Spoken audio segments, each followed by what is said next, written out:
Bien, muy buenas tardes, paisanos, paisanas, amigos, familiares y todos los multireincidentes que lleváis acompañándome ya desde el lunes. Ya conocéis el tema, hemos abundado bastante en estas sesiones y vamos a proseguir hoy con una concreción en emociones básicas. Bien, primero, gracias a la organización por el detalle de convidarme a formar parte de estas jornadas culturales y, como no, a José Luis, que es uno de los impulsores de esta iniciativa cultural, ¿no? En principio, ya señalábamos el último día que se llaman emociones básicas porque cumplen tres requisitos fundamentales. En principio son innatas, son congénitas, vienen dadas al nacer, ¿no? En el paquete genético.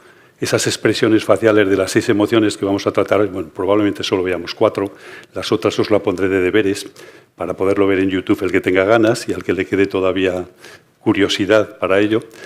Decíamos que son innatas o congénitas, también son universales, en todo momento histórico, en todos los lugares, Asia, África, América, Europa, tienen las mismas expresiones faciales básicas, que son estas que vemos aquí. Y, por otra parte, también son las que principalmente expresa el rostro. Somos capaces de expresar con la mímica facial. Ya decíamos que probablemente el protolenguaje, el inicio del lenguaje surgió con esa comunicación emocional o del estado emocional, del estado anímico, mediante el rostro. El rostro es como nuestra carta de presentación en sociedad, ¿no? Averigua nuestras intenciones y averiguamos las intenciones del interlocutor.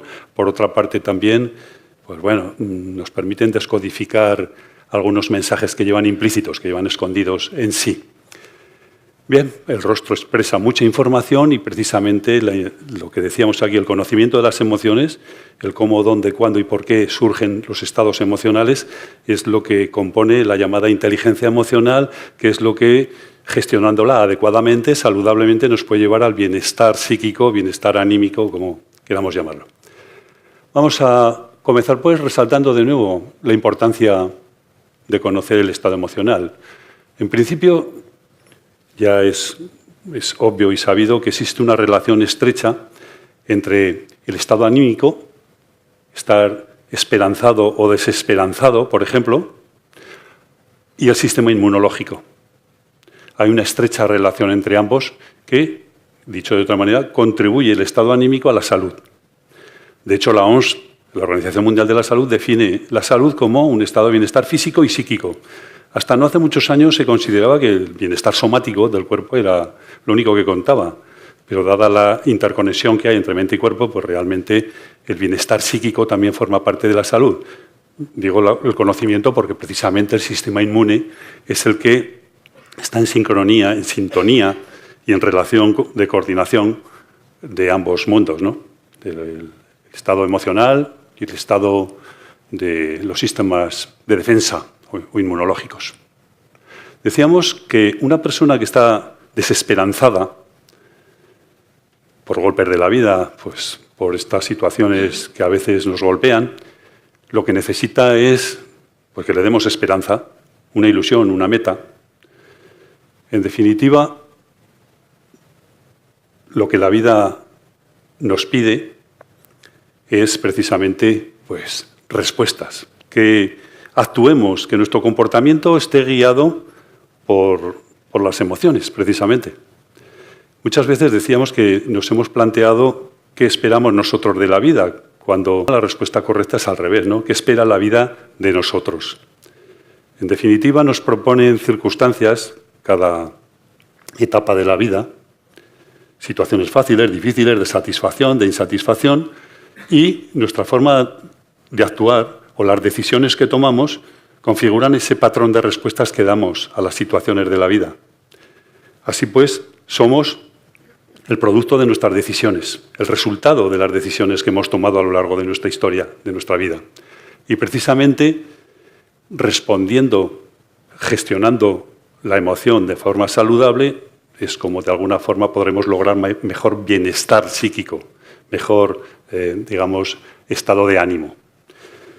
¿Qué es vivir? O sea, claro, estamos planteando, estoy introduciendo ya el sentido de la vida, ¿no? De alguna forma, pero habrá que decir de alguna aproximación, es muy difícil dar respuesta completa a esa pregunta. ¿Qué es vivir?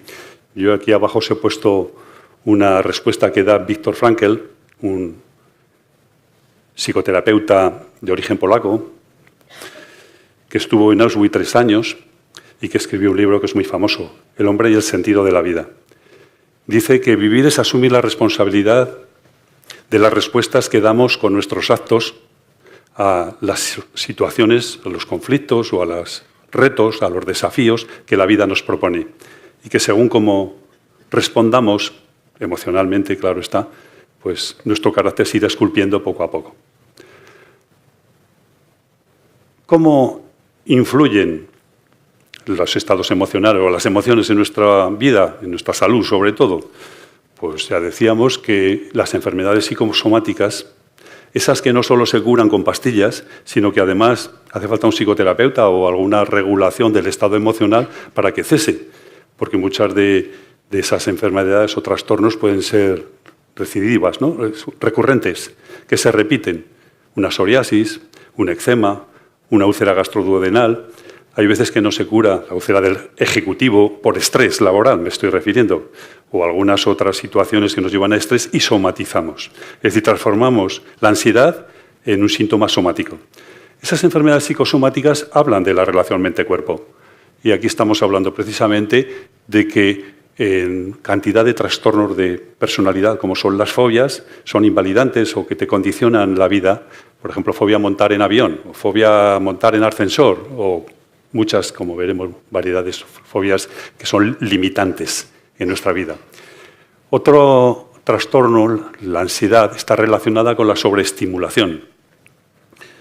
Cuando la presión temporal, los objetivos por cumplir nos agobian, pues podemos llegar a que tenga más peso el futuro que el presente. En la depresión sería lo contrario, ¿no? La depresión sería cuando el pasado pesa más que el presente. La ansiedad, he dicho, el futuro, lo que está por venir, lo que tengo que hacer mañana me preocupa.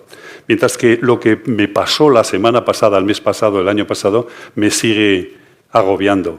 Eso es depresión. Entonces la diferencia, decíamos, es temporal, pero en resumen son trastornos que tanto puede ser reactivo la ansiedad a una circunstancia externa, un desencadenante externo, como puede haber incluso algunos fármacos que puedan desencadenar estos trastornos. Hay fármacos que tienen como efecto secundario depresión o un estado depresivo, sea de intensidad que sea. Otra relación que existe también es el estrés.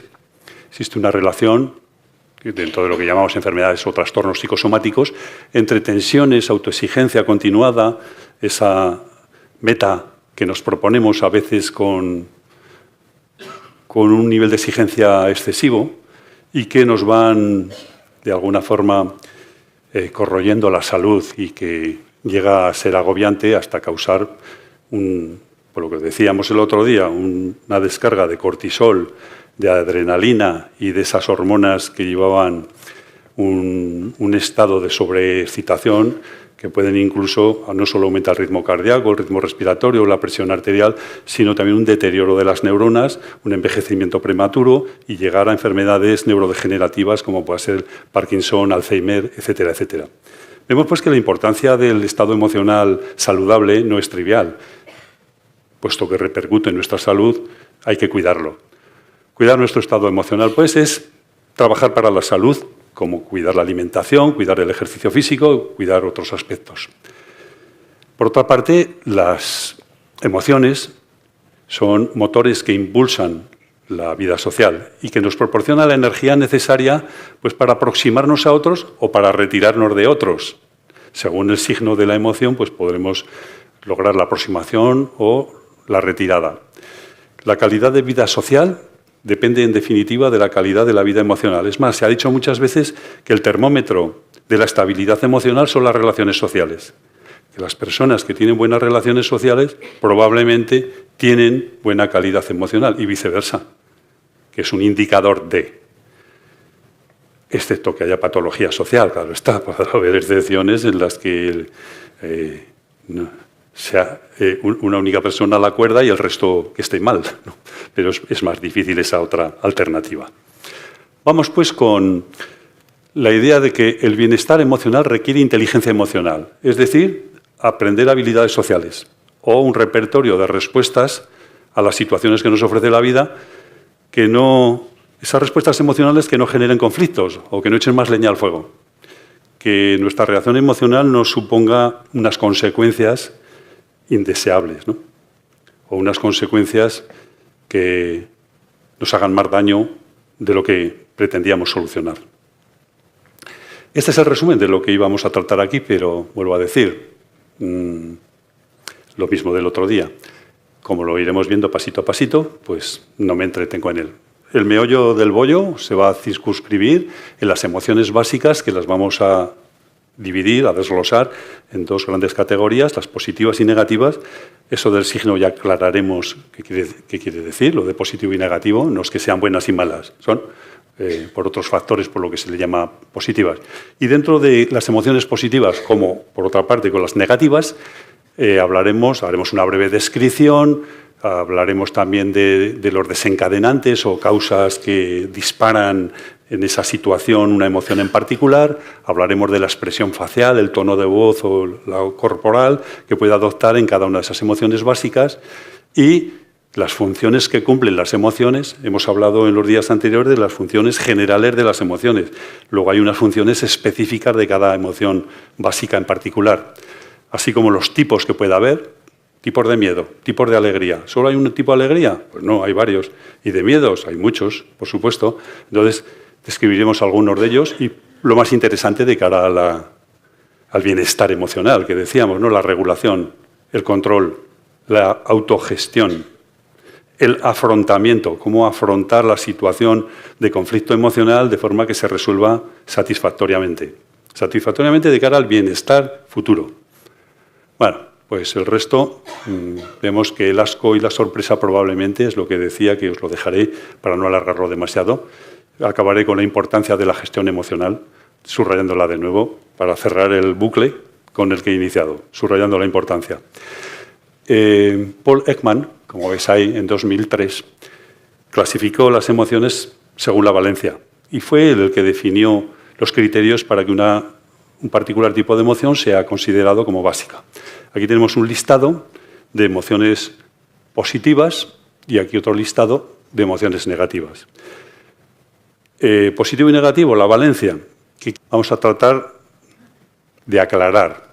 Se llaman positivas porque causan beneficio, producen generalmente placer. Las otras se llaman negativas porque causan displacer, disgusto, aflicción. Por otra parte, inducen a aproximación, al acercamiento, a la relación social. Las emociones positivas como la felicidad, paz, compasión, gratitud, ternura, admiración, caridad, todas estas nos llevan a la vida social. O sea, cuando una persona es hostil, a 4 metros y de usted, ¿no? La ponemos. Cuando una persona es friendly, amigable, amistosa, pues nos induce a su aproximación, al acercamiento, a la relación social, a la convivencia tranquila y serena. Las emociones negativas, pues decíamos que causan malestar, inducen al alejamiento, a la distancia, producen aversión, y entre los ejemplos de la lista de 300 emociones, fijaos el léxico emocional que hay, en algunos han citado más de 1000, que es lo que analizan los corpus de textos teóricos para ver el estado emocional de muchos grupos, de email, de WhatsApp, de TikTok o de Twitch.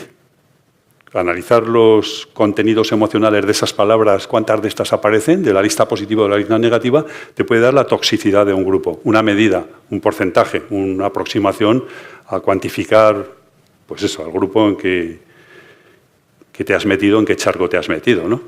Si te vas a llenar la cabeza de ideas positivas o de ideas negativas. Bien. Una aclaración, no hay emociones positivas ni negativas en el sentido de que se asignó buenas las positivas y negativas malas, sino que todas son útiles. Entonces, lo que habría que decir es valorar la utilidad de cara, en perspectiva evolutiva, ¿no? De cara a la supervivencia de la especie, de cara a la conservación. El cerebro emocional se instauró, se implantó en el género humano, bueno, ya en los mamíferos, comentábamos, para maximizar la probabilidad de sobrevivencia. La vida social en grupo puede proporcionar defensas frente a los depredadores, la unión hace la fuerza, y por tanto está contribuyendo a la supervivencia y conservación de la especie. La perpetuación de la vida, la pareja, pues también las emociones positivas producen aproximación y en ese sentido están contribuyendo evolutivamente a esa función, a esa finalidad. Voy a poner dos ejemplos para que veamos cómo en el lenguaje ordinario utilizamos a veces la alegría, consideramos habitualmente que es una emoción buena, ¿no? Bueno, pues depende. No hay una única tipo de alegría, pero puede haber alegrías malas. Por ejemplo, alegrarse del mal ajeno, la malquerencia, es una emoción buena o positiva o muy edificante, muy constructiva. Pues desear el mal ajeno o alegrarse del mal ajeno, alegrarse, alegría, pues no es que sea muy edificante, decíamos. La malquerencia que llamamos, ¿no? Otro ejemplo, la indignación. La indignación ha movilizado al activismo social y muchas veces al cambio que ha inducido, pues bueno, derribar a un tirano, por ejemplo. En ese sentido puede tener un efecto secundario positivo. No necesariamente emociones que causan aflicción son malas. En principio son útiles y pueden tener, según la canalización, según la salida que se le dé la respuesta emocional, un signo positivo. Desde un punto de vista más oriental, digamos, desde la filosofía budista, algunas filosofías como el taoísmo, hinduismo, etcétera, se suelen clasificar, en vez de positivas y negativas, en aflictivas, que nos afligen, y no aflictivas. Como ya el término sugiere, las aflictivas merman el bienestar, disminuyen, reducen ese buen rollo, ¿no? Ese estado de encontrarse a gustito consigo mismo, y señalan el mal, el displacer, el estado de encontrarse uno disconfort emocional. Por otra parte, las emociones no aflictivas dan sensación de bienestar, señalan normalmente ventajas, positividad.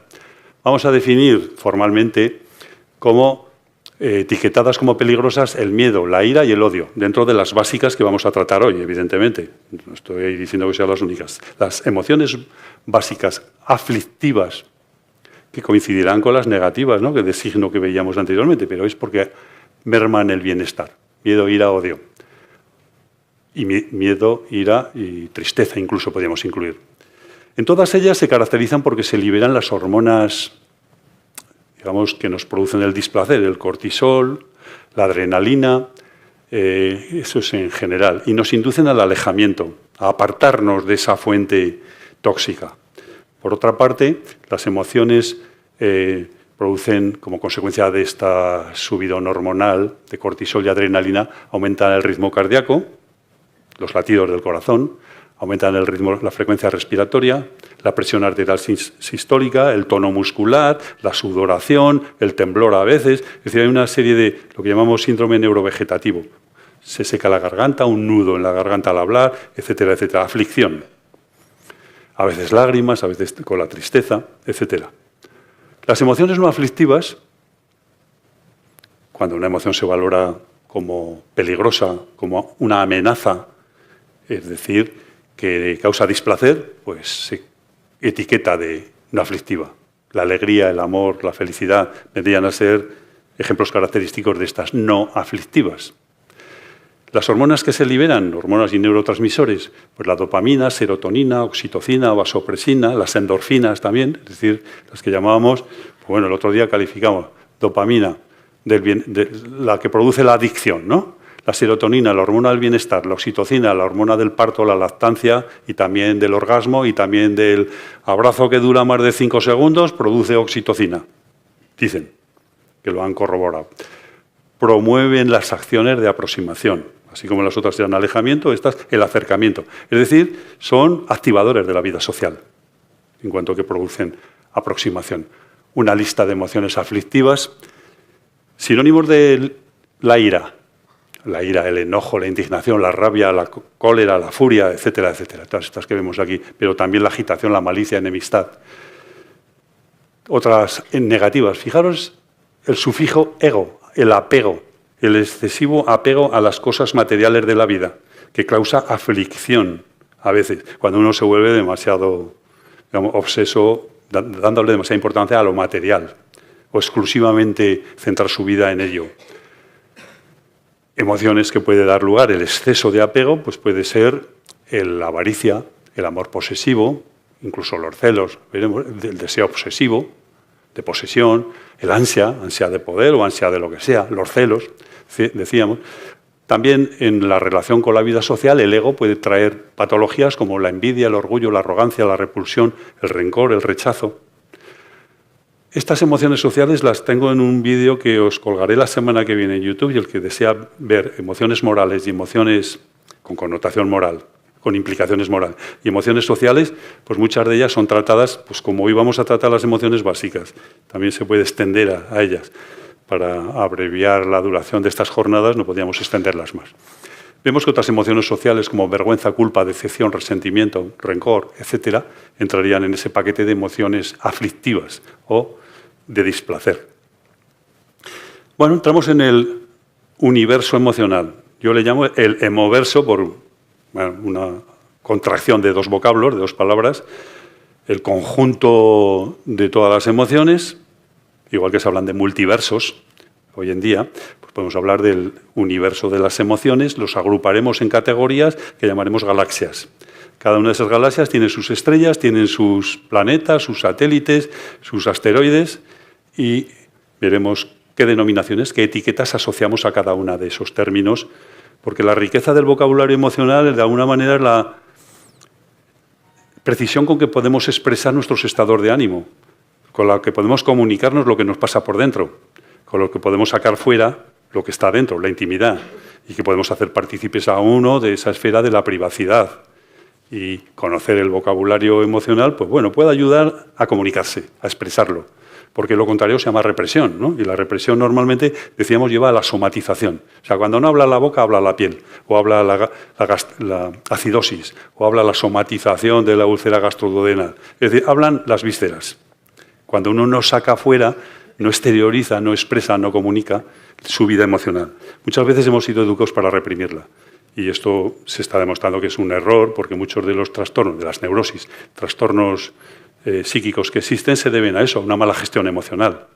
Uno de los ánimos que a mí me impulsan a hacer, en vez de venir aquí y pasármelo bien con los amigos y disfrutar del ocio y del tiempo libre, a compartir estos conocimientos con vosotros, es para producir ese estado de bienestar y conocer los peligros y los riesgos de la mala gestión emocional. Porque todos hemos aprendido a gestionar las emociones a base de golpes, ¿no? De forma asistemática. No ha habido una enseñanza sistematizada como con otras materias. Entonces, si puede ayudar algo a tener algunos esquemas básicos para gestionarlas, pues encantado de haber empleado ese tiempo aquí, y no había otra animosidad en mi intención que esta, ¿no? Compartir esas ideas para tratar de ayudar a algunas personas que yo, si lo hubiera sabido de más jóvenes, menos leches me hubiera dado por el camino, por supuesto. Igual a vosotros os pasará seguramente, ¿no? Como aprendemos a base de tortazos, pues bueno, a veces nos hubiera evitado más de un choque, una confrontación, una riña, una discusión, una tontería que a veces hemos magnificado con una lente zoom y hemos hecho de eso, pues magnificándolo más de lo que era, o para 3 telediarios que estamos aquí tampoco vamos a vivir amargados, ¿no? Bueno, vamos con el emoverso. Primero, insistir en la idea de cuál es la principal función que cumplen las emociones. Ya hemos dicho que comunicar intenciones, comunicar el estado de ánimo, comunicar por la expresión facial, es una de las formas que tiene un lenguaje. Tiene una gramática, una semiótica, una sintaxis, y descifrar eso de la vida emocional, pues es lo que hacen los expertos en asesor de imagen y asesores de personas públicas en general. Bueno, permite reconocer, sobre todo la principal función que resaltaría yo, nos indica nuestra necesidad prioritaria, la más relevante en estos momentos. ¿Estoy sintiendo miedo? Pues bueno, mi prioridad en estos momentos es cómo combatir el miedo. ¿Estoy sintiendo tristeza? ¿Qué me la ha provocado? He tenido una pérdida de un ser querido, he perdido prestigio, he perdido el puesto de trabajo, he perdido la vergüenza. Que se pueden perder cosas físicas y cosas psíquicas, ¿no? Se puede perder hasta el saludo de un colega y te sabe mal, te quedas de alguna forma triste. Bueno, tiene también una función energética, nos impulsa, no es el motor que nos mueve para actuar, una función adaptativa y una función comunicativa. Vamos a entrar pues en el hemoverso y como se trata solo de las básicas, yo las he representado en este prisma, la figurita que tenemos aquí, prisma de base triangular. En la parte de arriba, el triángulo de arriba, lo configuran las emociones que llamábamos positivas, en el sentido de que producen aproximación, o sea, placer, generalmente. Y son la alegría, felicidad y amor. Estas tres vértices, estas tres galaxias que veis aquí, son una de la alegría, la felicidad y el amor. Entre las negativas, pues el triángulo de abajo, el rojo. Hemos puesto la tristeza, esta galaxia, el miedo y la ira.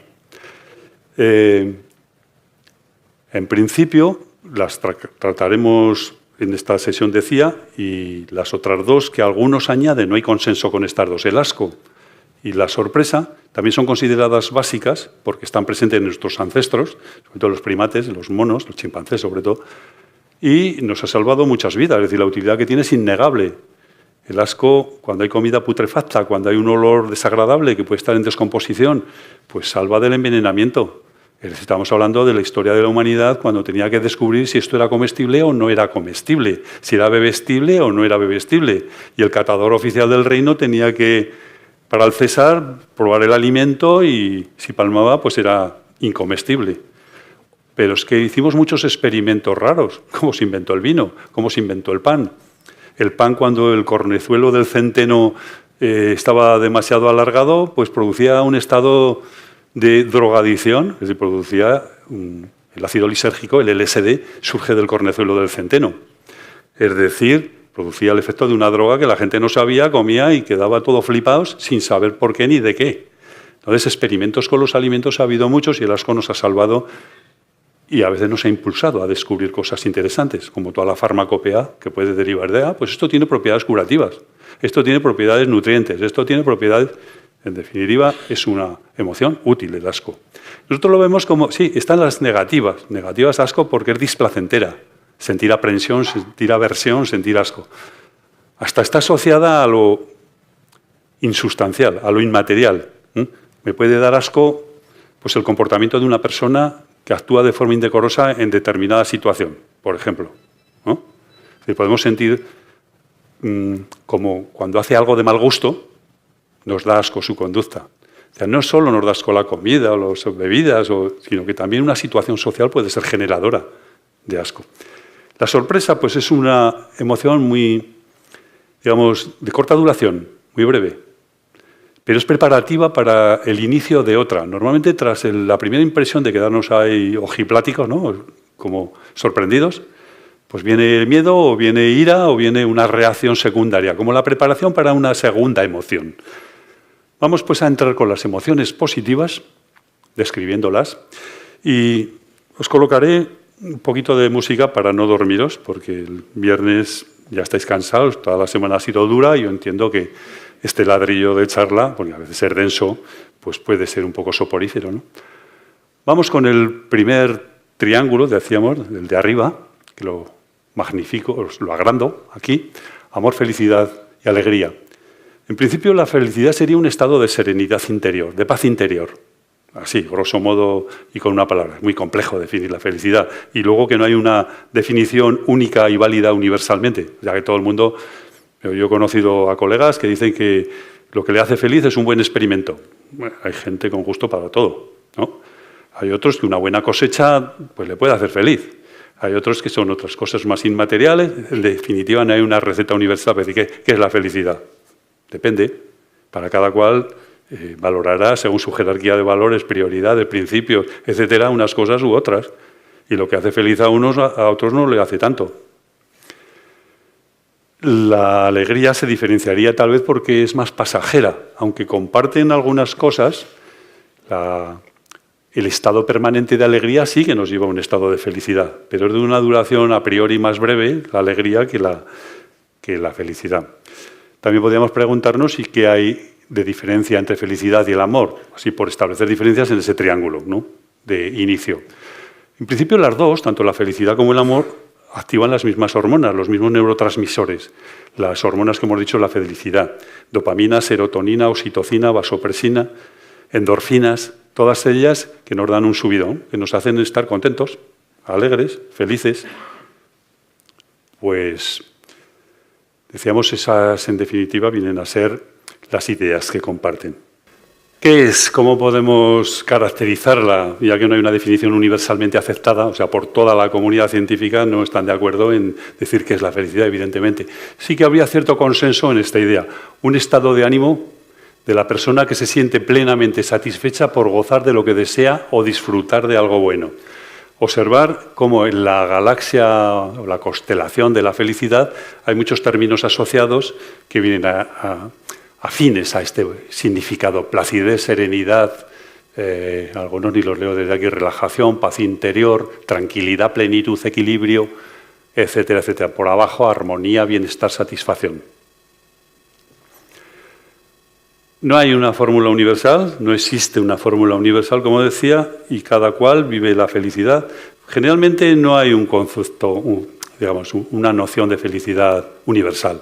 Hay momentos de felicidad, instantes felices, pero es un estado permanente de felicidad, eso es una utopía, ¿no? Es una ilusión. Bien, vamos con caracterizar la galaxia del amor. Yo en las positivas no me voy a entretener mucho tiempo, porque como no son aflictivas y como para el bienestar psíquico y tal ya lo producen per se, viene de soi, ¿no? Lo llevan en el pack. El estar feliz, el estar en bienestar psíquico, de buen rollo y tal, pues no hace falta saberla gestionar, porque venimos de fábrica con la capacidad de gestionar la alegría, el amor y la felicidad. Eso no hace falta enseñarle a nadie. Bueno, en la esfera o la galaxia, la categoría, digamos, categoría verbal de significados del lexicón del amor, entrarían pues todas estas, ¿no? Cordialidad, afecto, amabilidad, cariño, ternura, enamoramiento, admiración, respeto, capricho, deseo, aceptación. Bueno, hay muchos términos afines o muchos vocablos que estarían muy próximos al sentimiento o a la idea de amor. Sentimiento de vivo afecto, atracción hacia una persona o animal, uno puede querer mucho a su mascota o a lo que sea, a la que se le desea todo lo bueno. ¿Qué función cumple? Sobre todo la relación social, ¿no? Vincularnos a los demás, establecer relaciones sociales cordiales y contribuir a la perpetuación de la especie, sobre todo, ¿no? Que es la función prioritaria de las trampas del cerebro. Venimos preprogramados ya para el amor, es decir, para el atractivo, para la relación, para, de alguna forma, que no se extinga la especie, que es la función prioritaria. El individuo le importa muy poco la evolución. El objetivo de la evolución es la especie humana, las Homo sapiens, que se dice que ha habido más de mil millones de generaciones de seres vivos desde que se formó las primeras células de la vida, o los primeros protozoarios, ¿no? Animales unicelulares. Muchas se han extinguido por el camino, han caído. ¿Por qué? Pues porque no tenían de los recursos, digamos, adaptativos para sobrevivir y perpetuarse, porque carecían de esas defensas o carecían de esos, digamos, recursos, valga la redundancia, para poder perpetuar, es decir, colocarnos en situación de ventaja adaptativa, colocarnos en situación frente al competidor, a especies competidoras, pues ser superiores, en definitiva, era la ley de la evolución. La selección natural seleccionaba la progenie de aquellos individuos más aptos para transmitir su paquete de genes a la descendencia. Otras que no tenían esa capacidad se extinguen. Se han extinguido muchas especies y así se han ido configurando las especies animales que tenemos hoy en día.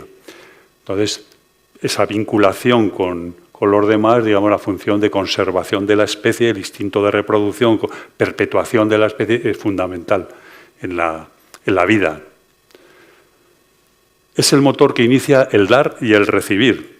Es decir, y otras como la generosidad o otras emociones afines, el convivir, el compartir, el respetar, el confiar, estarían dentro de la esfera de esta emoción.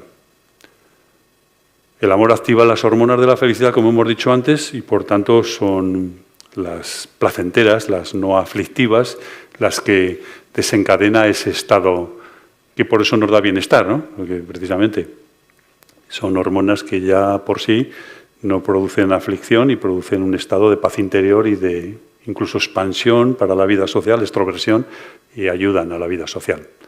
Simplemente decir que sí, claro, la constelación del amor contribuye a la perpetuación de la especie, pero por otra parte, las estadísticas del Instituto Nacional de Estadística dicen que el 60% de las parejas que se unen actualmente se divorcian, es decir, antes de los 10 primeros años.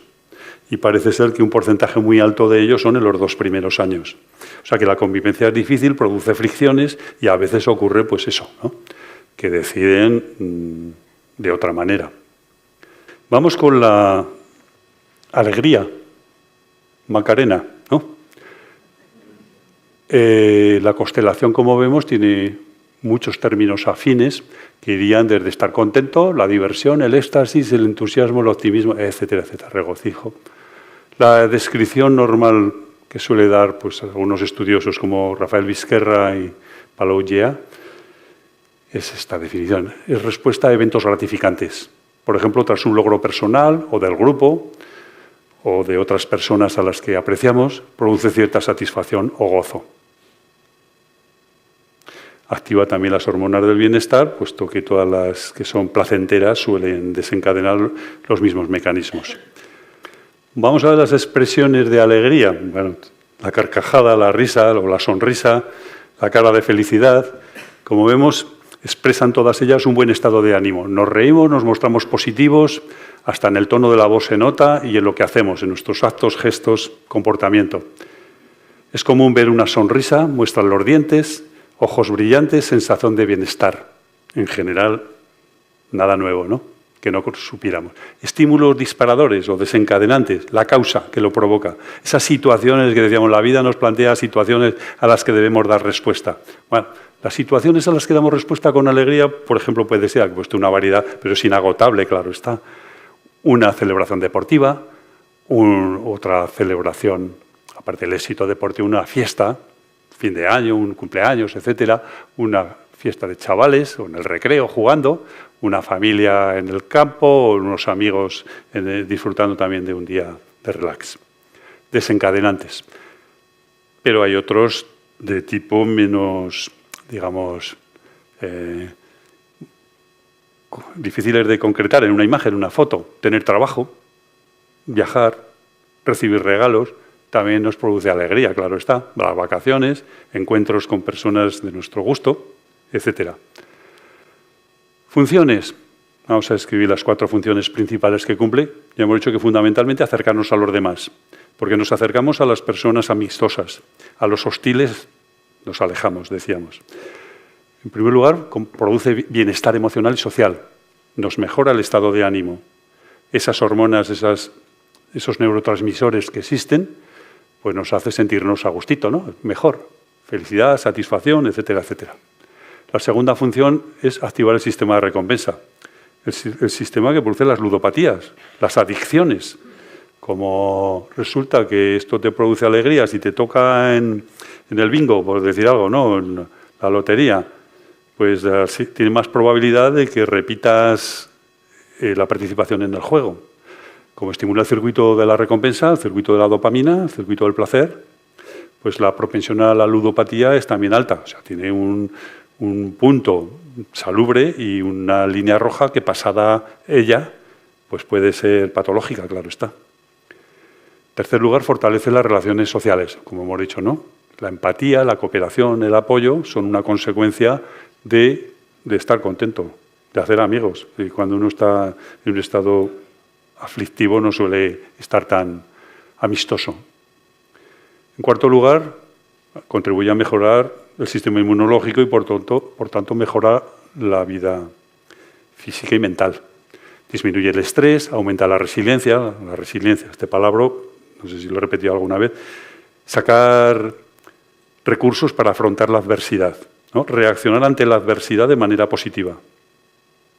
Hacer de tripas corazón, ¿no? Cuando estás en medio de muchos problemas, considerar que es una oportunidad que te ofrece la vida para replantearte, reinterpretar la vida o la situación y afrontarla de una forma distinta.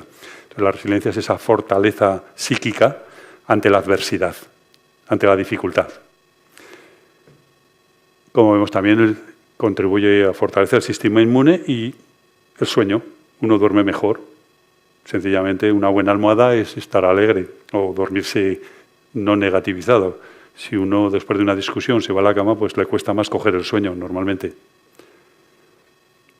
La gestión de la alegría, puesto que es una emoción que da calidez, que nos impulsa hacia afuera, energéticamente, nos proyecta de forma expansiva. Nos lleva a relacionarnos con los demás y a compartir lo que tenemos con los demás. Hay 3 formas de alegría, digamos. Bueno, algunos psicoanalistas, sobre todo, sí que la han centrado según sean... Bueno, normalmente dividen el cuerpo humano en 3 zonas, ¿no? Las ideas, pensamientos, fantasías de la cabeza. La zona del corazón, la zona del pecho, tronco, los sentimientos. Siempre se ha asociado al corazón los sentimientos, aunque sabemos que está en el cerebro, ¿no? La factoría de los sentimientos. Y en la zona de la pelvis estaría la zona del placer, la zona del disfrute erótico, etcétera, etcétera. Entonces hay 3 formas de alegría. Digamos, si el centro está en la frente, que decir la cabeza simbólicamente, en la frente, lo que se ha elegido, lleva a explorar el mundo, a la curiosidad. La alegría puede impulsarte a la curiosidad. Si una cosa es amena y disfrutas con ello, pues sigues profundizando en ello. Si no, no. Si el centro está en el pecho, genera ternura, compasión, todos esos sentimientos que nos llevan a querer abrazar o a querer contactar, a abrirnos, a ser más amables, más generosos, etc. Si el centro está en la pelvis, pues nos lleva a la excitación sensual, al contacto íntimo, etcétera, etcétera. Así que hay diversos tipos de alegría en función de la localización del foco atencional. Podemos considerar que la alegría se representa en una línea, en un continuo que llama, ¿no? Una línea que iría del máximo de alegría llamado euforia y el mínimo pues sería el aislamiento social. Normalmente cuando uno se repliega en sí mismo y se aísla, pues no está muy alegre, ¿no? Entre medio habría un punto medio que es la serenidad, un estado de calma y serenidad. Aprender a vincularnos de forma positiva, de forma saludable, no tóxica, quiero decir, con los demás, crear relaciones sociales positivas, es el objetivo fundamental de la alegría. O sea, si fue el fundamento de la vida social, con nuestros primeros clanes de homínidos, cuando tratábamos de sobrevivir entre neandertales y sapiens y otras especies, ¿no? El vínculo afectivo que se establece lleva a crear sociedades, luego crear ciudades, crear estados, crear, en definitiva, es un vínculo que ha sido muy interesante, lo que nos ha hecho humanos también, ¿no? La sociabilidad. Bueno, vamos a entrar con las negativas. El triángulo, decíamos, aflictivo. Tenemos la ira, la tristeza y el miedo. Y como vemos en la galaxia ya aparecen infinidad de sinónimos o de palabras afines con significado. Se refieren a emociones que producen displacer, emociones desagradables. Las negativas. Todas estas son algunos ejemplos más de lo que hemos visto. Odio, venganza, soledad, desesperación, culpabilidad, indiferencia, apatía, frustración, envidia, celos, impaciencia. Ejemplos que no son ya emociones básicas, pero que son también negativas. Empezamos con la primera de ellas, la tristeza. Y su importancia, incluso la contribución como valor positivo también. Como veremos, tiene un aspecto positivo, no todo es negativo la tristeza. Estado anímico producido por un suceso desfavorable, normalmente una pérdida, ¿no? Que suele manifestarse con pesimismo, insatisfacción y tendencia al llanto. Si hay algo que caracteriza la tristeza es la pérdida. Entonces vemos sinónimos como nostalgia, melancolía, desaliento, pesimismo, desgana, aburrimiento, sufrimiento, dolor, duelo, pena, pesar, aflicción, desconsuelo, disgusto. Muchísimas situaciones de la vida que nos llevan a esta constelación de la tristeza. Quizá una de las más dolorosas, ¿no?, experiencias emocionales que experimentamos. Es la opuesta a la alegría, como todo el mundo ya obviamente entiende, y que activa el proceso de duelo o sentido experimentado por la pérdida.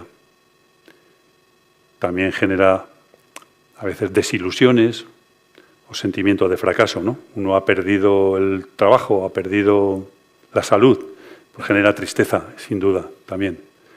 Y sin duda, perder a un ser querido es lo máximo, ¿no? La tristeza más extrema. Abarca otras ideas como son soledad, apatía, pesimismo, desconsuelo, compasión, desánimo. Expresiones faciales típicas. Los rasgos característicos es el llanto, las lágrimas, la comisura de los labios es hacia abajo, al contrario de la alegría, que es hacia arriba. La expresión revela preocupación, seriedad, rostro abatido, etc. Todos conocemos las características expresivas en la mímica facial de la tristeza. Otros rasgos menos evidentes o menos exteriorizados son la inapetencia, el insomnio, el nudo en la garganta, la epiglotis se contrae, hay sequedad de boca, síndrome neurovegetativo que decíamos, opresión del pecho, de corazón, pesadez general de todos los músculos, pensamientos negativos, pesimismo, derrota, baja confianza o baja autoestima y vulnerabilidad y desinterés. Son, digamos, otros síntomas asociados a la tristeza por los cuales se delata a una persona que está experimentándola.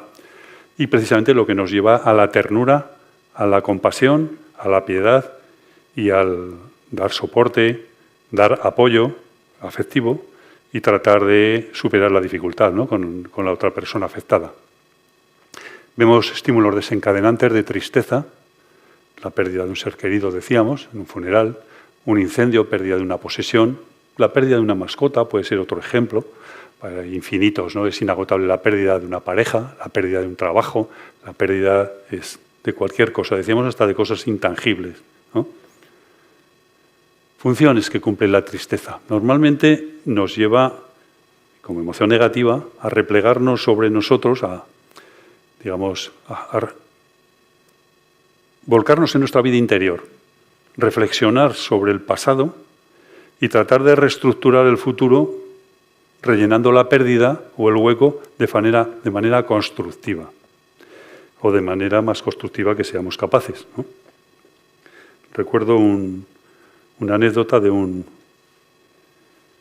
psiquiatra, un psicoterapeuta, que un colega médico le dijo, mira, he perdido a mi esposa y llevo 2 años de psiquiatras, de neurólogos, de médicos con tratamiento antidepresivos y no remonto la aflicción, no lo supero, me cuesta mucho.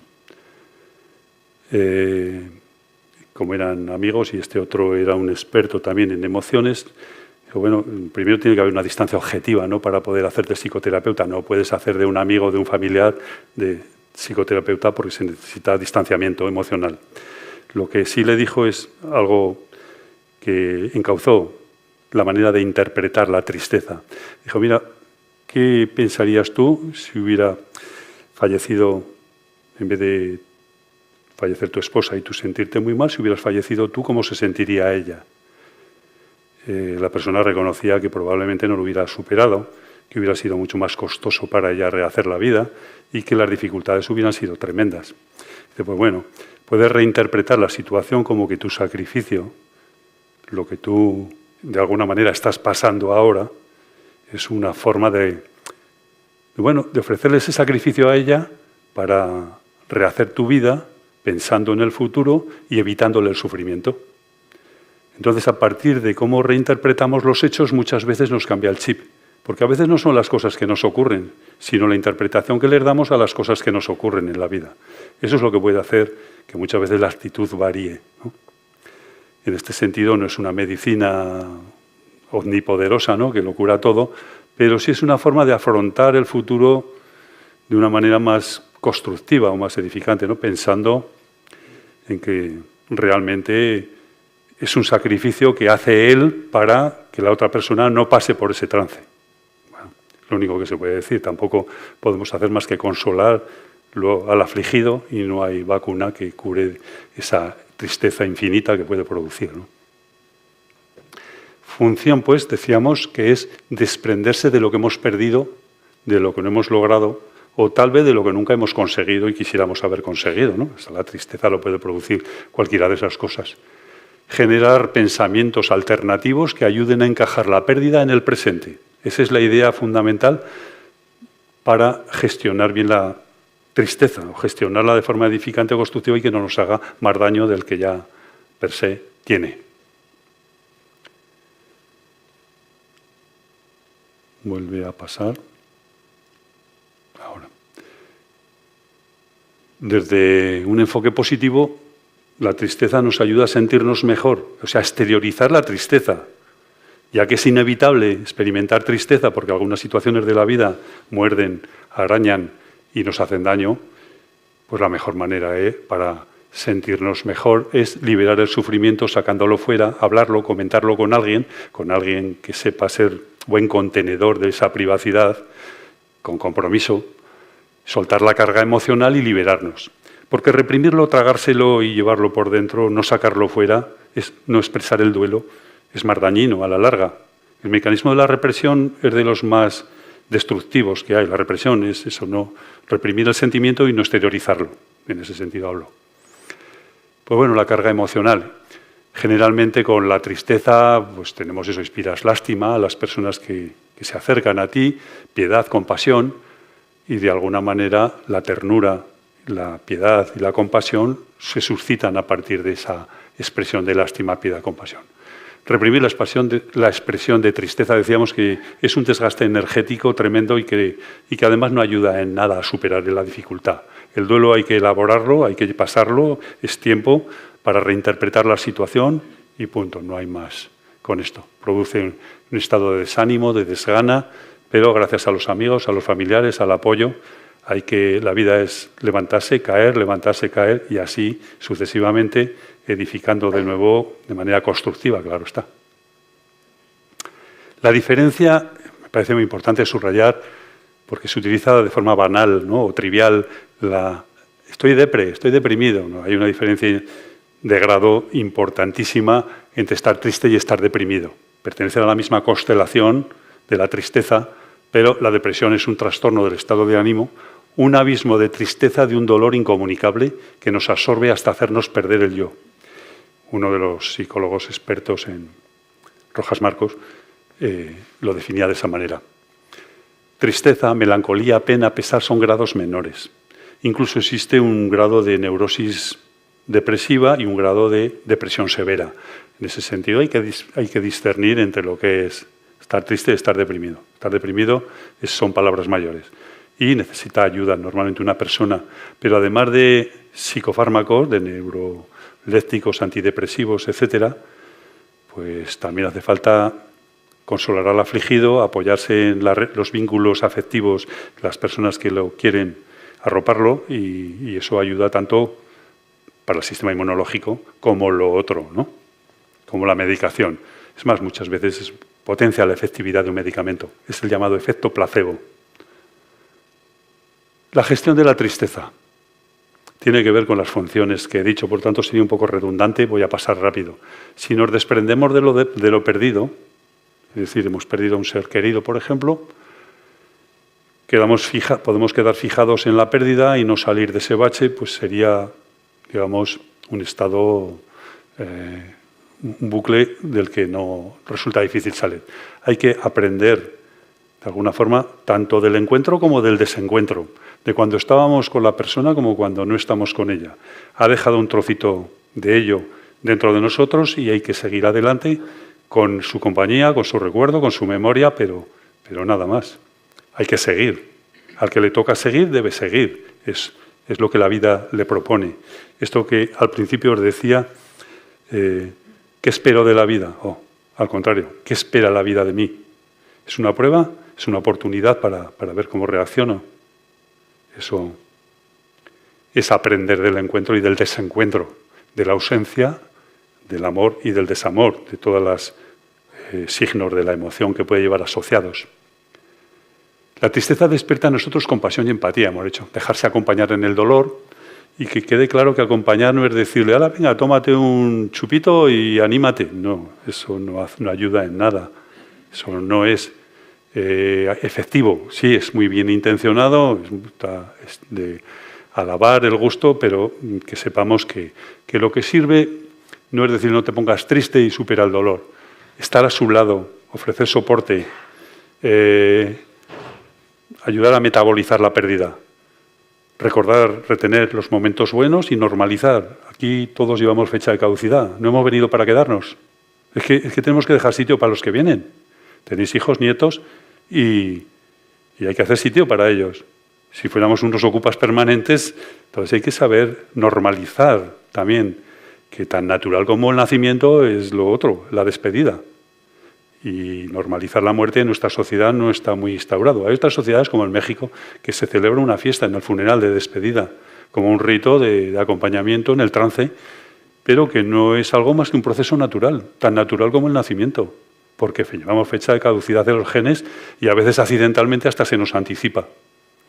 Bien, exteriorizar el llanto, verbalizar la causa del dolor, compartirlo con la persona adecuada, claro está, no con el primero que pasa por ahí, ¿no?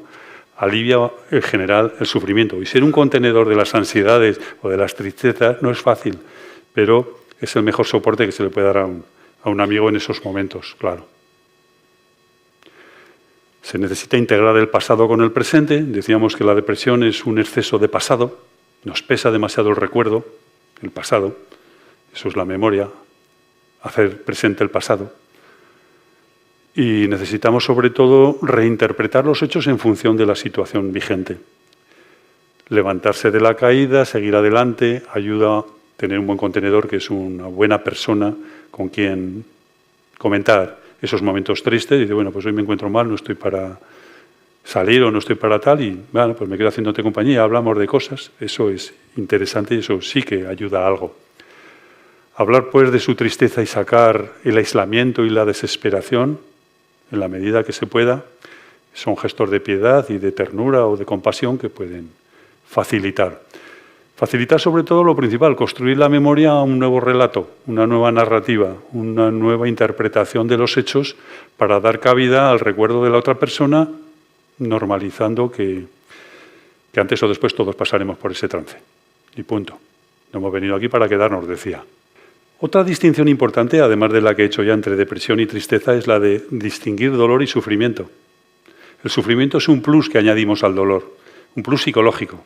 Claro está, como veremos, uno tiene connotación somática, el dolor, y el otro connotación o significado psicológico, el sufrimiento. Todos conocemos ejemplos de dolor, he puesto aquí algunos para ponernos en situación, ¿no? Te das un golpe en el pie, te sienta mal un alimento, te duele el estómago. Te das un golpe en el pie, te duele el pie, o la pierna, o lo que sea. Tienes una caries, te duele la boca. Eso es dolor. Ahora bien, si tú te enteras que te han informado de un accidente, de una persona que aprecias, de un ser querido, eso no te duele somáticamente a ti, pero te duele en el alma, ¿no? Decíamos, eso es sufrimiento. Ese dolor psíquico.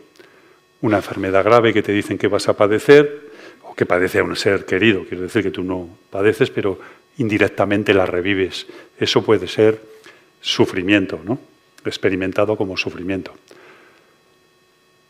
La distinción. El núcleo cerebral que se activa con el dolor es muy diferente al que se activa con el sufrimiento. Es decir, hay una distinción neurofisiológica.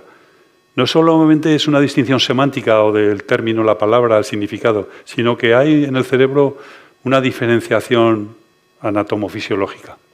El corte somatosensorial, el otro día os hablaba de lo que estaba, si aquí tenemos el córtex prefrontal, donde acababa el córtex prefrontal venía la corteza somatosensorial, el córtex motor, y precisamente esa corteza somatosensorial es donde se fabrica el dolor físico. Pues tenemos ahí como una ficha de cada pieza del cuerpo. Tenemos una representación somática de cada parte del cuerpo. Te rompes, yo qué sé, un brazo y te duele, el dolor se fabrica en el cerebro. Te duele aquí, en el brazo, que te ha roto. Pero si se interrumpe la zona del sistema somatosensorial, no sientes dolor. Es decir, los analgésicos, los paracetamoles, ibuprofenos, actúan sobre aquí, no sobre aquí. Y te calma precisamente porque la factoría del dolor está ahí. Pues bien, así como en la corteza somatosensorial tenemos la percepción del dolor, lo físico, en la corteza cingulada, que es este punto de ahí, esto que está en amarillo prácticamente, la parte anterior, ¿no? Todo es el cíngulo que llaman, el giro cingulado, sería la sede del sufrimiento. Personas que tienen una lesión de esa área cerebral, pues no experimentan sufrimiento, que lo sé también. El dolor, pues, como resumen, es algo somático, tiene que ver con lo fisiológico, el sufrimiento es algo mental, psíquico, tiene que ver con lo emocional. Muchas veces es un dolor, el sufrimiento, un plus que podría ser superfluo, o sea, que nos lo podríamos ahorrar, porque te va a doler lo mismo. A veces se juntan los dos, ¿no? Convergen. Tienes dolor y tienes sufrimiento. Muchas veces no nos deberíamos recrear tanto en el dolor, victimizar, que se dice, porque te evitarías precisamente ese plus adicional de tristeza o de sensación displacentera que es el dolor. Así que el sufrimiento puede ser más controlable por la parte del lóbulo frontal que llamamos control racional de la emoción. Puede ser en parte. A veces el sufrimiento no lo puedes evitar. Pero deberíamos desarrollar estrategias de afrontamiento, técnicas, recursos, mecanismos de defensa que llaman, para afrontar el dolor con el menor sufrimiento posible. Pasamos al miedo. La esfera del miedo, como vemos, es otra constelación con muchos términos sinónimos. Pavor, vulnerabilidad, coacción, recelo, susto, sobresalto y las partes más, digamos, que nos afectan, el pánico, el horror, el terror. Bien. El miedo es una respuesta emocional ante una amenaza, un peligro. O sea, que es una emoción útil en el sentido de que nos induce a la prudencia, a la cautela. Ser demasiado audaz, no tener miedo, pues puede ser que esa osadía te mate, ¿no? Es en ese sentido en el que damos respuesta a la emocionalidad ante los peligros. Es una emoción displacentera que causa desagrado, realmente se experimenta con sensación aflictiva, desagrado, pero útil, por supuesto. Tú vas con el coche y si no tuvieras miedo, pues serías menos precavido y podrías tener un accidente y matarte. En ese sentido, el miedo nos lleva a la prudencia y hace un papel que por eso la evolución lo ha preservado como una emoción básica, útil e interesante. Permite prever el riesgo, valorarlo. Ya sabemos que la amígdala y el lóbulo frontal hacían esa valoración, hacer un cálculo costes-beneficios y si podemos afrontar el miedo con la lucha, pues nos enfrentaremos y si no con la huida o el escape, lo evitaremos, nos distanciaremos de la fuente o amenaza del peligro. La expresión facial es también muy conocida, como vemos, pasa por estos rasgos. Elevación de las cejas y del párpado, sobre todo el superior, estira y separa los labios, a veces se queda uno con los ojos como platos, ¿no? Ojiplático, ojos redondos, como desorbitados. Tensión de los músculos, está tenso, tembloroso a veces, manos activas, sudoración, palidez, etc. Bueno, pues que son archiconocidas las expresiones. Cada uno, hay muchísimas diferencias individuales, claro está. He puesto unos ejemplos que ilustren la situación, pero cada uno lo expresa dentro de esos cánones aceptables que inequívocamente el otro descifra como miedo. O sea, vemos la cara y dice, bueno, tiene cara de miedo, está asustado. Y a veces de terror, y a veces incluso de pánico, que se llama más lo siguiente, ¿no?, al miedo. Vemos aquí estímulos disparadores o desencadenantes, la causa, lo que provoca el miedo. Estímulos potencialmente dañinos, como pueda ser una amenaza o un peligro, cualquiera de ellos, y que generalmente inducen a la huida o al escape. Bueno, todas ellas. Impulsa un sentimiento de angustia y activa el núcleo amigdalino, que decíamos, esa parte del sistema límbico que tenía tanto que ver con el miedo como con la ira, con la cólera o la furia, el enojo, y que generalmente lo que hace es, a nivel fisiológico, produce activación de la amígdala, pero a nivel bioquímico produce activación o liberación de cortisol y adrenalina. O sea, las suprarrenales son las que se activan para producir, fabricar esas hormonas. Y a nivel más de circuitería neural, sistema nervioso autónomo, sistema simpático, se activa y desencadena el síndrome característico del miedo, ¿no? Respiración entrecortada, aceleración cardíaca, etcétera, etcétera. Funciones del miedo. Voy rápido. Protegernos de la supervivencia, como hemos dicho.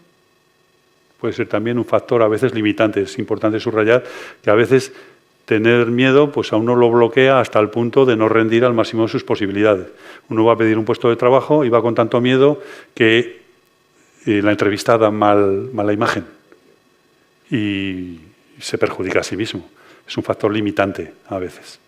Otros por miedo no hacen cosas que podrían hacer y que les agradaría, pero por miedo se cohíbe y no lo hace. En ese sentido es limitante. Cuando es tan limitante que te lleva ya al sentimiento fóbico o estado fóbico, entonces hay que pedir ayuda y tratar de resolverlo porque puede llegar a ser invalidante de la vida social, claro. Como veremos, hay miedos como la agorafobia, si a no salir de casa por miedo al que dirán, a los demás, al sentido del ridículo, etcétera, pues es muy invalidante, muy limitante. Hay un factor también de aprendizaje. Podemos aprender a regular el miedo. A algunas profesiones no les queda más remedio. Un soldado en guerra, una persona en estado bélico, así que tiene que aprender a controlarlo. Un torero, una profesión de riesgo, cualquiera que se juega la vida en su actividad, uno que trabaja, me refiero, en un rascacielos limpiando los cristales, por decir algo menos famoso, pues tiene que aprender a controlar y a gestionar su síndrome neurovegetativo que le produce el miedo. Hay una adaptación de sensibilización sistemática al miedo. Al estar expuesto gradualmente al estímulo que lo provoca, te vas desensibilizando. Hay una educación a regular, a controlar, a afrontar el miedo. Y aprendemos, por tanto, nos adaptamos a él. El factor motivacional del miedo, pues bueno, como hemos dicho, nos impulsa para esforzarnos y perseguir algunos objetivos, pero con determinación, con firmeza. Vamos por ello. Más directos lo enfrentamos porque no hay escapatoria, no hay vuelta atrás. Y buscamos la confrontación porque no puedes vivir con miedo toda tu vida y tienes que hacerle frente a ese miedo. Por ejemplo, si tienes miedo, pues tomas medidas para prevenirlo. Puedes tener miedo escénico, puedes tener miedo a hablar en público. Pues bueno, te lo preparas y si te sale bien, bien. Y si te cubres de gloria, perfecto. Y si te cubres de porquería, pues ¿qué le vas a hacer? Quiere decir que el miedo escénico hay que afrontarlo y todos hemos tenido alguna primera vez y siempre vas un poquito con más inseguridad, con más ansiedad, con más nerviosismo y se te nota, claro. Con el tiempo se te va curando, pero miedo siempre hay, miedo. Miedo a hacer el ridículo, miedo a decir algo improcedente, miedo a equivocarte, miedo... Todos vivimos con miedos, todos. La seguridad en sí misma absoluta no existe, vamos. Por último, la sociabilidad también. El miedo pues ayuda a buscar compañía, ¿no? Por esto de buscas consuelo, buscas apoyo y afrontas los miedos con otro. Parece que como que, aunque el otro vaya más miedoso que tú, te lo regulas de otra manera, como se disuelve, se diluye entre los dos y lo vives de otra manera.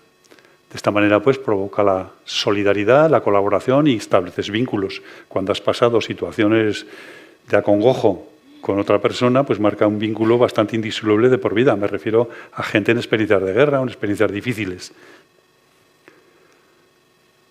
La respuesta del miedo, como ya el primer día avisé que había 3 niveles, como mínimo a 3, ¿no? Fisiológico, bioquímico, que ya lo he repetido varias veces, cognitivo, quizá los síntomas cognitivos los he recalcado menos, anticipar catástrofes, es decir, el pensamiento negativo ese que te viene a la cabeza y que tienes miedo antes de hora, ¿no? Antes de que aparezca el estímulo que lo provoca, tú ya lo has anticipado, el peligro. O lo has simulado mentalmente y te lo has imaginado y lo empiezas a experimentar antes de hora.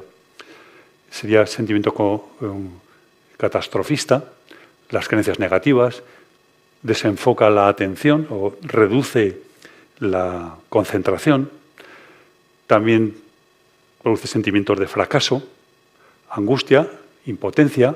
Algunos trastornos de las disfunciones sexuales pueden producir por miedo, ¿no? Miedo a no estar a la altura, miedo a no responder al nivel que se espera de él, etcétera, puede provocar por miedo patologías de ese tipo.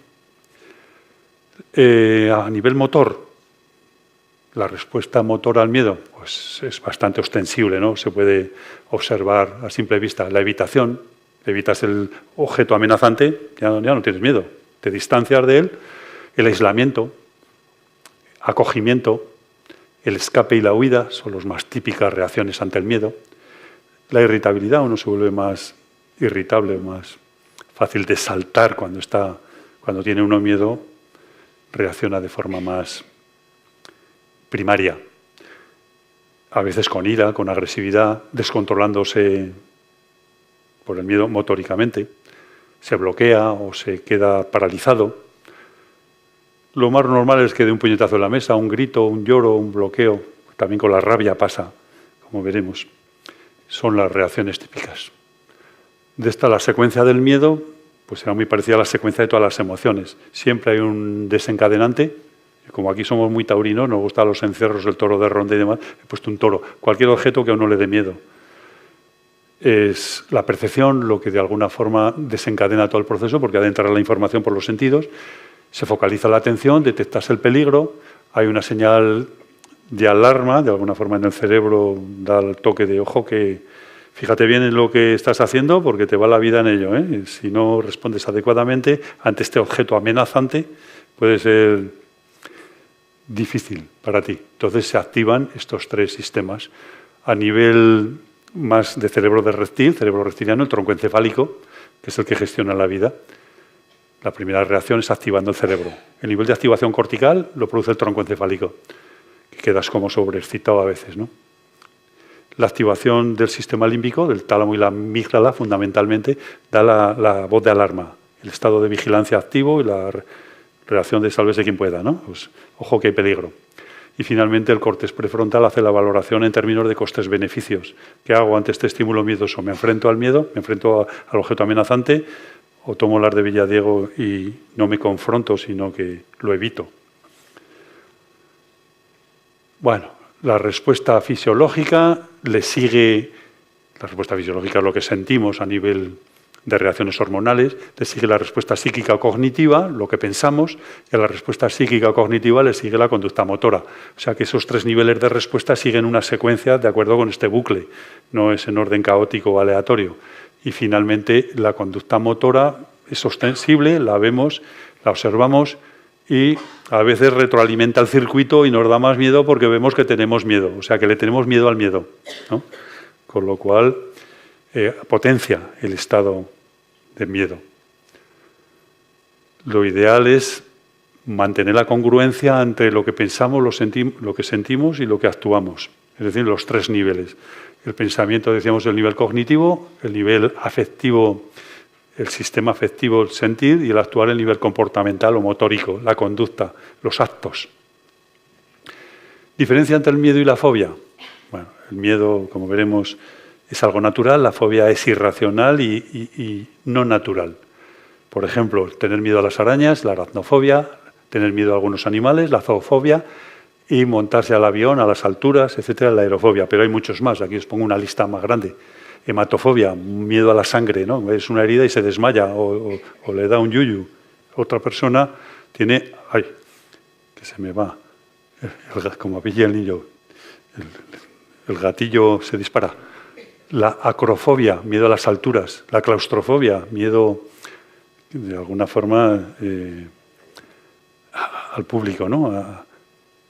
A estar solo encerrado en un cuarto. A uno le entra claustrofobia en el ascensor o le puede entrar claustrofobia en la máquina del TAC, en la resonancia magnética cuando lo meten en el tubo. Claustrofobia. Lo contrario sería la agorafobia, miedo a los espacios exteriores. Uno no va a los conciertos o no va a las multitudes porque se siente pánico cuando hay tanta gente. La astrafobia, miedo a las tormentas. La hipocondria, miedo a perder la salud. A veces un excesivo hipocondriaco, un aprensivo. El enfermo imaginario suele ser un hipocondriaco. Una pariente próxima del miedo es la ansiedad. Y la constelación de la ansiedad, como vemos, está muy próxima a la del miedo. Hay cierto desasosiego, nerviosismo, estrés, intranquilidad, preocupación. Y normalmente siempre que hay ansiedad hay un temor. Y viceversa, ¿no? Esa relación es estrecha. La ansiedad es un sentimiento de temor e inquietud por el futuro. Hemos dicho que es exceso de futuro. La depresión, exceso de pasado, o de memoria, o del recuerdo. La ansiedad, exceso de preocupación por lo que está por venir. Lo anticipamos ya el temor y nos produce ansiedad. O el tengo que hacer esto, produce un estado de ansiedad, de sobrecarga y sobreexcitación neuronal. Es una reacción normal al estrés en la que la persona se siente tensa, inquieta, nerviosa. De alguna forma que decimos, puede tener taquicardias. La ansiedad, conocida por todos ya, pues en algún momento de nuestra vida hemos sentido ansiedad social o ansiedad en otros contextos. Trastornos psicológicos asociados a la ansiedad, que son muy frecuentes en nuestra sociedad. El trastorno de ansiedad, en definitiva, necesitas tomar Orfidal, decíamos un ansiolítico, para regular ese exceso de cortisol o ese exceso de adrenalina, porque te desborda y no te deja actuar como eres, de manera natural. A veces te ves superado, ¿no? Sobrepasado.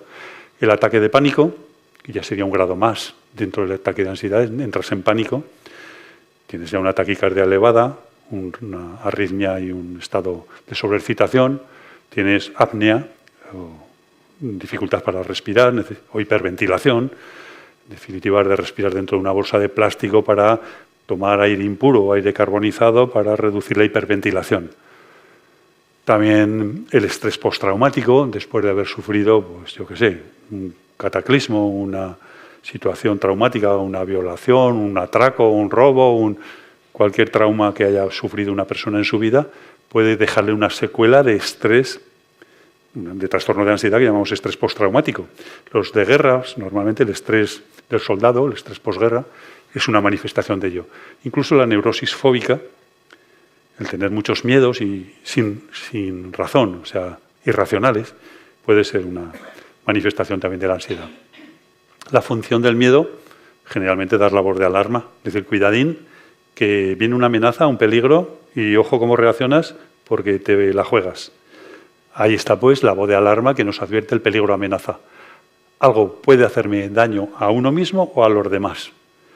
Nos lleva a hacer este balance costes-beneficios, lo afrontamos o nos largamos, lo evitamos, huimos. La huida y el escape, a veces, como dicen, la solución más inteligente puede ser a veces, si ves que te vas a pegar con el primo de Zumosol, tú has de valorar las consecuencias que pueden tener porque igual sales peor de lo que entraste. De esa manera, has de hacer ante el miedo ese análisis valorativo de ver si te puedes enfrentar al peligro o no. Como dicen por ahí, donde no hay ganancia, la pérdida es segura. Entonces, mejor no meterte. ¿Qué aporta al ser humano reconocer el miedo? Nos aporta prudencia, cautela, ser más comedidos en nuestros impulsos primarios. Estar atento a los peligros que nos acechan también, vigilante. Activar el nivel de vigilancia, quiero decir. También hay una línea, una escala de temerosidad, de miedica a valiente, que iría desde entrar en pánico, sería el máximo grado de miedo, y la temeridad o temerosidad, el estar acongojado permanentemente, sería pues el otro extremo. La prudencia estaría en un término medio, por poner grados de intensidad al miedo. Como he dicho, hay miedos racionales, naturales o reales. Todo el mundo tenemos miedo pues a cosas como estas, ¿no? Una enfermedad incurable. Te dicen, bueno, pues he cogido el COVID y el maligno, la cepa mala, o tengo el ébola, o tengo un cáncer incurable, una leucemia. Claro, esto es un miedo racional. Tienes miedo, pero es que todo el mundo tiene miedo. O en una primera instancia lo valora así.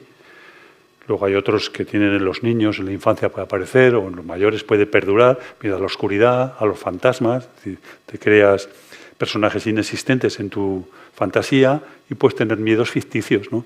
Al fuego, a las fieras, a las serpientes, como he dicho, arañas, a hablar en público, a muchas cosas. Incontable, inconmensurable la cantidad de miedos. Son miedos normales. El miedo intenso puede llevar al ataque de pánico, que es lo más extremo, la patología ya más grave o más severa. Lo irracional, cuando es un miedo sin fundamento lógico, totalmente imaginario. Interpretas un ruido como una amenaza o una sombra como un peligro, la oscuridad, quiero decir, ves algo que se mueve y crees que es lo peor de lo peor y a veces pues simplemente no era más que una interpretación errónea. Hay personas con pensamiento muy negativo que siempre ven un peligro, ¿no? Siempre ven una amenaza. Eso hay una tendencia también, el pesimismo y optimismo puede venir relacionado con esa personalidad fóbica o esa personalidad miedosa o predisposición al miedo. Bueno, pues eso puede tener origen en un pensamiento imaginario, distorsionado o anticipar catástrofes. Hay miedos aprendidos. Debido a experiencias pasadas hemos quedado como sensibilizados. El caso particular es la fobia. Por ejemplo, montar, decíamos, en ascensor, al avión, a objetos, animales peludos, etcétera, etcétera. Puede haber fobias condicionadas incluso. El miedo continuado, puede conducir a cierta paranoia, ¿no? Manía persecutoria, de desencadenar delirios o distorsiones de la realidad que te llevan ya a una psicosis grave. Tipos de miedo: a la enfermedad, a la vejez, a la pobreza. Claro, según el objeto que lo provoca, pues se produce miedo. Son infinitos. He puesto una lista, pero no se agota con esta relación, ¿no? Miedo al fracaso, al éxito, miedo a ofender a otros, miedo a la crítica, al que dirán, miedo a quedar en ridículo, miedo a lo desconocido, miedo a la incertidumbre, que te da inseguridad, etcétera. También hay una línea que podríamos valorar la intensidad desde, o mejor dicho, según la personalidad que experimenta el miedo. Hay personas que lo afrontan de manera más reflexiva, cuentan hasta 10 y luego valoran, es decir, predomina el lóbulo frontal o lo racional frente a lo emocional. Hay personas más impulsivas, predomina el circuito emocional frente a lo racional. Eso de la auriga controlar la neurona a la hormona, pues dependerá del estilo de personalidad, según sea uno impulsivo o reflexivo, que son estos dos estilos cognitivos que llamamos. Igual que hay un estilo cognitivo extrovertido e introvertido, hay otro estilo cognitivo impulsivo o reflexivo. Es decir, características de personalidad que te predisponen a actuar de una forma determinada para gestionar el miedo. Es importante señalar que siempre es una señal de alarma que nos avisa de algo. ¿Qué nos está diciendo el miedo? Es lo que hay que preguntarse. ¿Este miedo por qué lo tengo? ¿Es racional? ¿Es irracional? ¿Tengo fundamento para experimentarlo? No. ¿Y qué es lo importante del miedo? Averiguar la relación entre la causa externa que lo desencadena y mi reacción interna. Si es proporcional, si es desproporcional y en definitiva, cuándo se forjó esa asociación gratuita, a veces que hemos establecido y que nos conduce al miedo, que otros no tienen miedo ante eso mismo. Hay miedos universales, pero hay miedos personales, o sea, que son característicos de uno. ¿Cómo canalizar el miedo bien gestionado? Bueno, lo más aconsejable es la prudencia siempre, la cautela, pero no siempre es la respuesta que los humanos adoptamos, ¿no? Por eso de hacernos los machotes, pues a veces desafiamos a la lógica y hacemos conductas temerarias. Pero lo más aconsejable desde el punto de vista de la salud es la prudencia. Si no se interpreta adecuadamente, te puede llegar el miedo a ser paralizante, te bloquea en un nivel ya excesivo. ¿Pasos para gestionar el miedo? Pues como para la rabia o la ira y para muchos. Primero, identificarlo. Si no sabes que estás sintiendo miedo, difícilmente podrás poner solución. Segundo, interpretar la reacción que hay entre lo interno y lo externo. En tercer lugar, buscar del repertorio de respuestas posibles ante el miedo, pues la que mejor sales parado de ella, ¿no? Las consecuencias que se derivan de nuestras decisiones determinarán el estado de bienestar o malestar emocional. Pues valora las consecuencias emocionales de la respuesta que vas a dar al miedo, porque a lo mejor dar una respuesta primaria te hace más desgraciado todavía. Finalmente, no tengo ni idea, pero debe ser tardísimo. Última emoción ya. La ira y relámpago. O sea, tan rápido como la luz del relámpago. La ira es una reacción de rabia, furia, que cuando nos cabreamos mucho, nos enfadamos mucho, todo el mundo hemos experimentado. Y normalmente es una reacción ante la injusticia o ante amenazas, ante algo que consideramos que no merecemos y que nos están tratando mal y reaccionamos de forma iracunda, de forma colérica, de forma furiosa. Aquí vemos cantidad de sinónimos y aquí os he puesto todavía más. No los voy a leer porque todos los conocemos. Fijaos que es una emoción para la que hemos ideado muchísimos vocablos, ¿no? Mucha terminología. El léxicon, el repertorio lingüístico de la ira es casi inagotable. Y es que la humanidad da muchos motivos para cabrearse. Y por esta razón pues tenemos muchas palabras para ello, ¿no? Como entra desde el odio el rencor, como consecuencias derivadas de ahí la furia, la cólera, el enfado, pero también la hostilidad, la agresividad, la violencia, etcétera, etcétera, son consecuencias. Expresiones de la ira, todo vemos.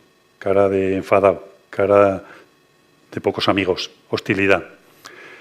En niños, en jóvenes, en mayores, género masculino, femenino, neutro, en todos los géneros hay expresiones de ellos. Respuestas biofisiológicas. Se aumenta el ritmo cardíaco, aumenta la presión arterial sistólica, aumenta la tensión muscular, contraemos los músculos, agarrotado, agitación corporal, pensamientos negativos. ¿Y qué es lo que tenemos ganas de hacer cuando... Pues pegar un grito, un chillido, sacar la rabia afuera, externalizarla, porque parece como que liberamos parte de la energía que si no va a circular por dentro y vamos a somatizar y va a ser peor. Entonces a veces ir al monte, echar 4 rebuznos o gritar, cantar, desfogarte, es un nirvana saludable para quemar la quinina o la adrenalina o el exceso de energía libre que llevas por el cuerpo dañina. Estímulos desencadenantes. Bueno, ver... como en los niños son maltratados o la violencia ya infantil o expresiones de vivir en la miseria, la tortura, la guerra, la esclavitud, son desencadenantes de ira, nos enoja, nos causa malestar. Por eso decíamos que está la ira, la indignación, el enojo, la furia, está provocada cuando te vulneran tus derechos, en situaciones de alguna forma injustas, que crees que no mereces y que te tratan de una forma inadecuada. O a veces cuando atentan a valores morales, ¿no? También. Y a la libertad. Te pisotean la libertad o te restringen valores morales. Si percibimos abusos verbales, ¿no? El insulto, por ejemplo, es una forma de abuso verbal, también puede producir, es una forma de expresión de la ira, ¿no? El mote, el apodo, el insulto físico descalificador. Hay otros simpáticos y amables insultos, o sea, apodos y motes que no tienen intención de herir, pero hay algunos que son muy agresivos o muy hirientes.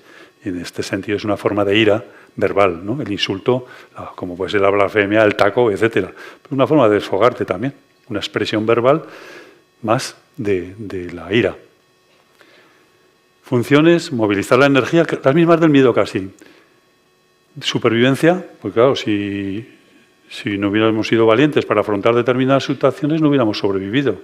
Entonces es interesante la parte de reaccionar en situaciones de amenaza y peligro, afrontando el peligro y enfrentándote a él. Hay veces que no hay vuelta atrás. Estás en un callejón sin salida y para adelante o no pasas o pasas, pero con todas las de la ley vas para adelante. Finalmente, señalar los límites personales también. Es decir, lo más adecuado para evitar llegar a la ira extrema o a la indignación con los demás, al rencor, al resentimiento, es marcarle la línea roja al otro.